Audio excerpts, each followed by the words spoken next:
What's good, people? Time for another Magic Man review.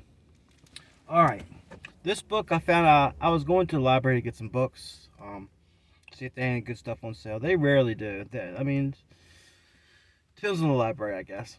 Um, this is a good one. I was walking down the aisle looking for stuff to read, and I saw this and pointed out. It says Organized Crime by Paul Lunde. Now, these books used to be a lot more common. I don't know how common they are today. I don't order books. I don't watch television, but you used to be able to order books like they were called Time Life books, and if you ordered a subscription to Time magazine, they would send you these books about roughly the equivalent of this size in the mail, and the books had a lot of pictures in them. Okay, so it was good for people who some people don't read that well. So I mean, they can read this, and it's got all these pictures on there. So people who weren't as literate in the past could order the stuff. And but this is a good book. I'm not saying this is one of those books. It's not a Time Life book actually, but it's one of these like DK. It's one of these little books that it doesn't really go deep into the information. It's an overview of organized crime. It's worldwide, and I was reading this book. Man, this book is a little dated, and it came out in 2004. I'm like, damn. Oh, I can remember 2004. Anyways, but you can also see how dated it is in here, because here's a picture of like a criminal doing a computer hack. I guess yeah, it's internet organized crime, and the dude just sitting there smoking a cigarette. So I guess people who smoke cigarettes, are more affiliated with crime, but you won't see any cigarette. I don't think you'll see any kind of cigarettes in advertising today. That's totally off the wall. You'll see hard liquor, and you'll see beer and all kinds of the little foo drinks they have, but you won't see cigarettes. Okay, they've been totally banned for advertising. So I was reading the book, and most of the stuff in here I already pretty much knew. Some of the things I didn't know was about some of the lesser Italian gangs. I knew about them reading in this book, but it went into depth of where they came from, because when I worked in banking, I worked in economic sanctions, and so I knew about some of these groups because I was looking for them to make sure they're not affiliated with this, because this person would be affiliated with this place, or this ship is affiliated with something like that. The U.S. Treasury Department is watching and looking for these groups, and so was the FBI and everybody else. All right, so, and they've been doing that for a while. Well, I didn't think when I read this book, when I first picked it up, I said, I bet you it doesn't say anything about governments being organized crime. This government's organized crime, and it actually said that in the beginning of the book, and I was a little bit surprised to take it back. It's like, well, yeah, they're being honest. They didn't go into specific governments though.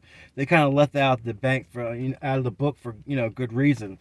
But yeah, it said in the beginning of the book, it's like, well, some governments and governments that exist now, they didn't go into detail, but past governments, like different governments, like when the Vikings set up a government, or who was it? There's a couple other groups that, like the Mongols and the Vikings and the Romans. It was hard to tell between a crime syndication and an actual government. They were kind of the same thing, really, and which is nothing's changed. People are going to people. That's the motto for this channel.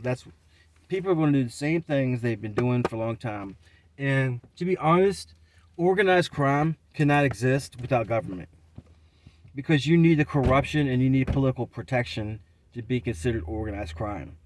If they have enough money, they can pay off a politician or buy businesses and launder their money through there.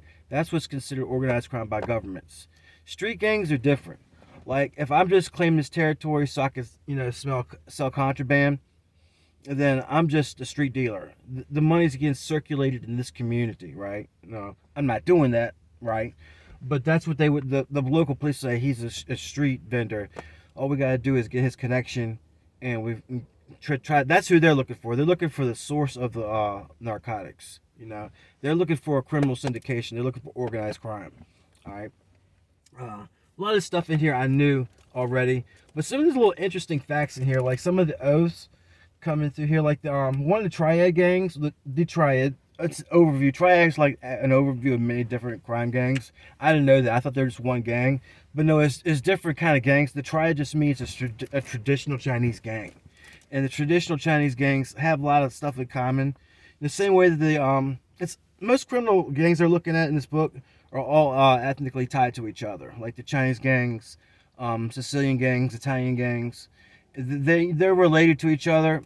The Chinese, it's not always a story, but one of the things in there, they take an oath to their gang or their to the triads, and they have to swear an oath of loyalty. And the old tradition says, if you if you broke your oath of loyalty, the Chinese gang members would catch you.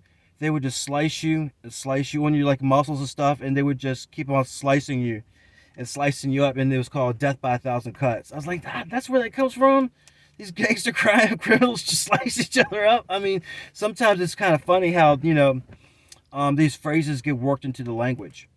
People, you'll hear them say stuff like that. It's, oh, death by 1,000 cuts, death by 1,000 cuts. And you kind of get it speaks for itself. When you hear it, you say, oh, yeah, I know what that means. They're not killing them all at once. They're just drawing it out and making it painful. And this is where it comes from.